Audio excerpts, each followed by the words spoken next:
Bienvenue les amis pour le quintet de ce mardi 24 février 2026. C'est avec plaisir que je vous retrouve enfin les amis pour cette étude, cette analyse complète avec bien sûr base, belle cote, Choco et tocard du jour et prono complet. Bien sûr on analyse tous les partants, vous connaissez maintenant.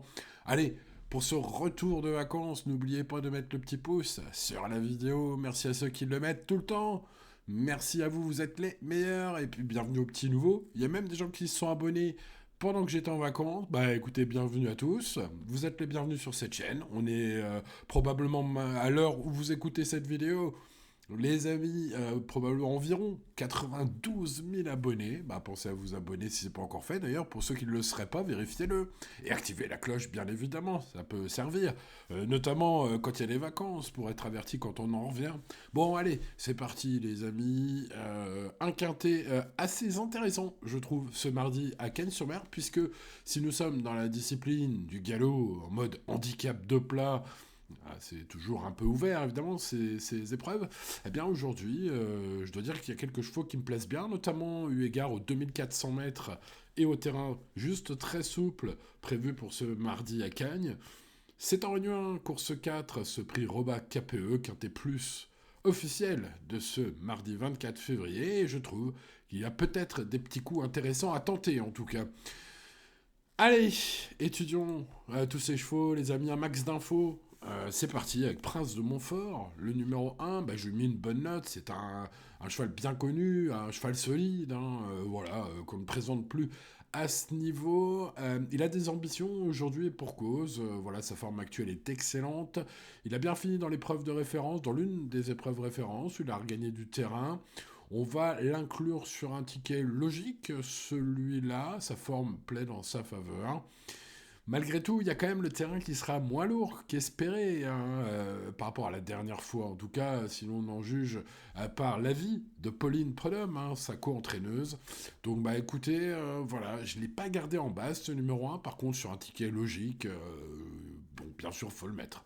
Allez, on passe à Beauregard, le numéro 2 à Beauregard, gagnant de son quintet en terrain lourd du côté de Toulouse. C'était en fin d'année dernière. Le cheval est un adepte des pistes en gazon qui rentre ce mardi. Alors, sa victoire à ce niveau, bien sûr, pénalisation au poids.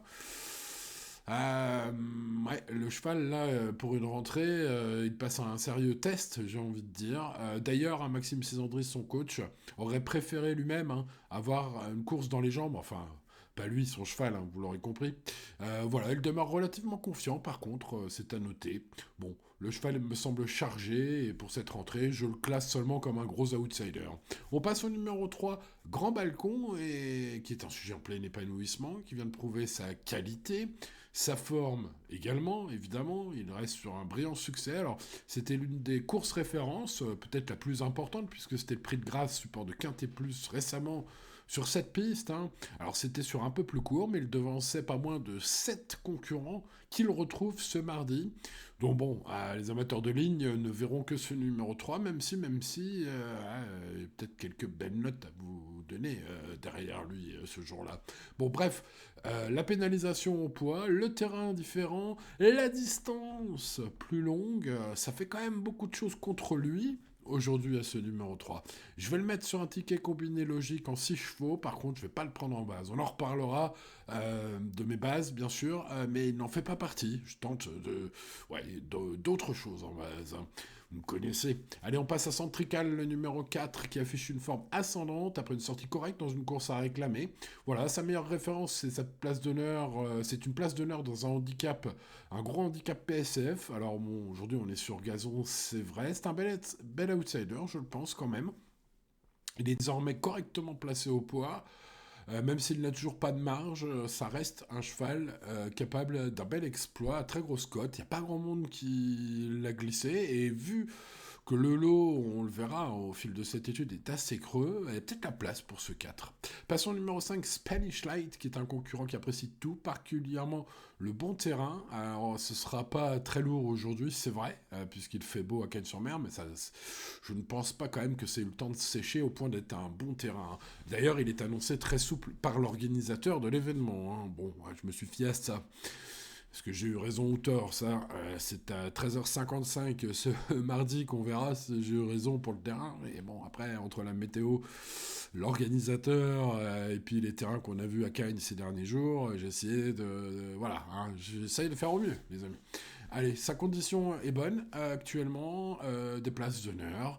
Euh, il a un bon numéro de corde aussi, il a une référence, mais au niveau des grands handicaps de province, mais sa limite est arrivée un peu en 36, il me semble, hein, depuis qu'il a gagné en fin d'année dernière.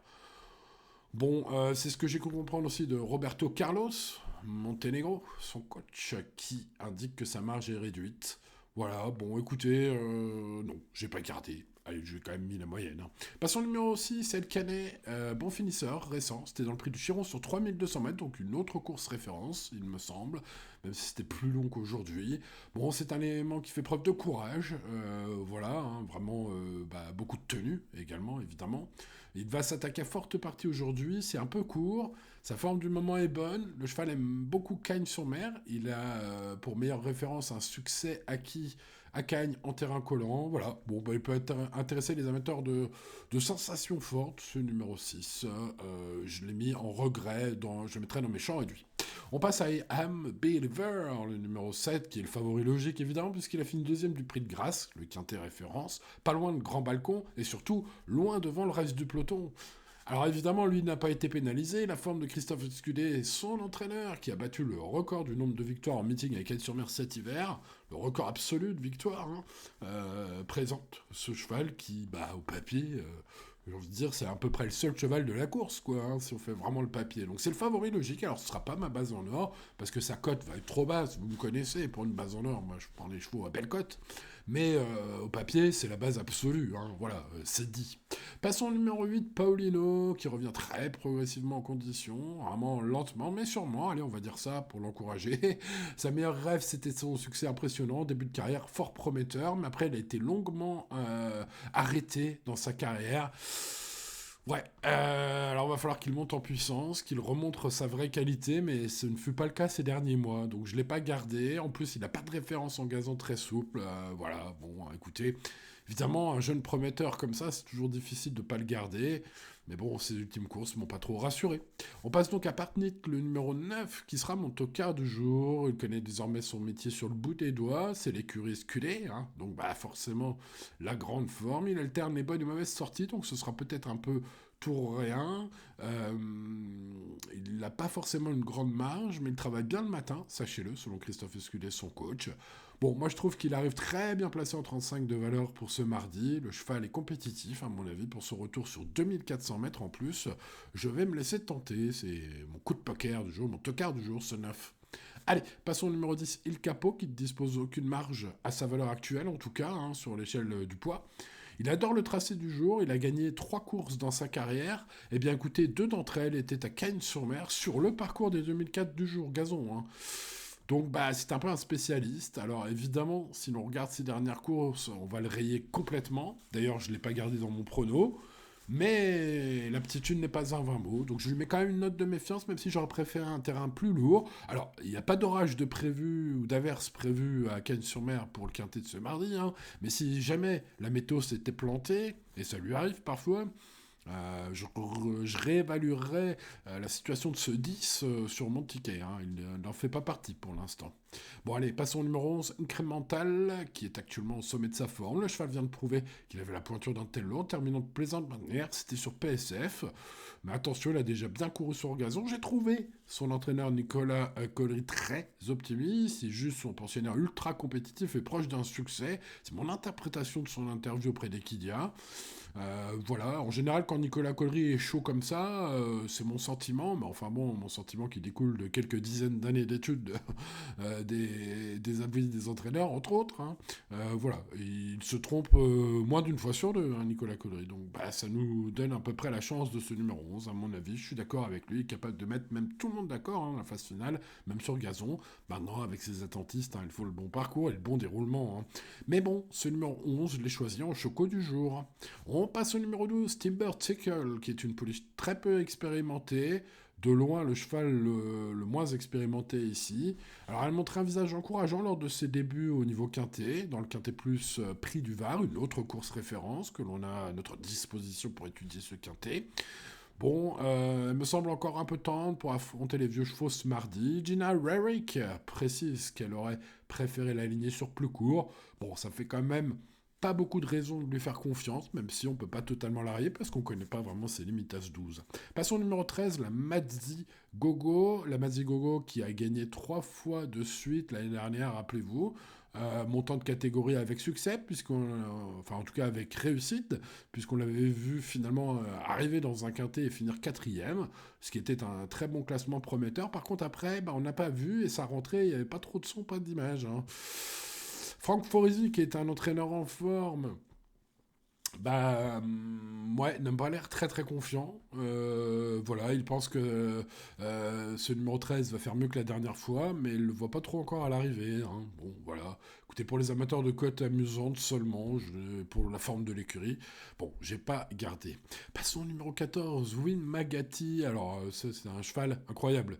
La dernière fois, parti écrasé d'argent dans un quintet. Super parcours, tout était parfait, entrée de ligne droite, plus de son plus l'image, le cheval complètement cuit. Alors ça, c'est assez incroyable.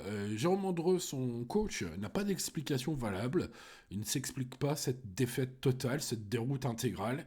Ce jour-là, alors le cheval revient sur 2004, aujourd'hui ce sera peut-être mieux, peut-être. Voilà, on va pas l'oublier parce qu'aux courses, comme dans la vie, les amis turfistes, la rédemption est toujours possible.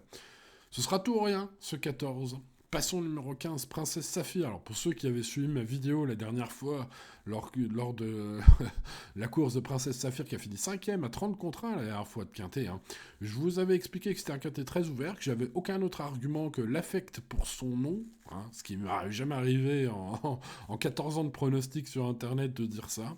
Mais bon, voilà, j'ai un petit Golden Retriever à la maison qui s'appelle Saphir, qui est une femelle, qui est une vraie princesse à la maison, elle fait ce qu'elle veut. Et donc j'ai dit, voilà, par défaut de concurrent, je vais mettre ce Princesse Saphir, et puis paf, 5ème dans le quintet. J'espère que ça vous a aidé, même si j'avais aucun autre argument.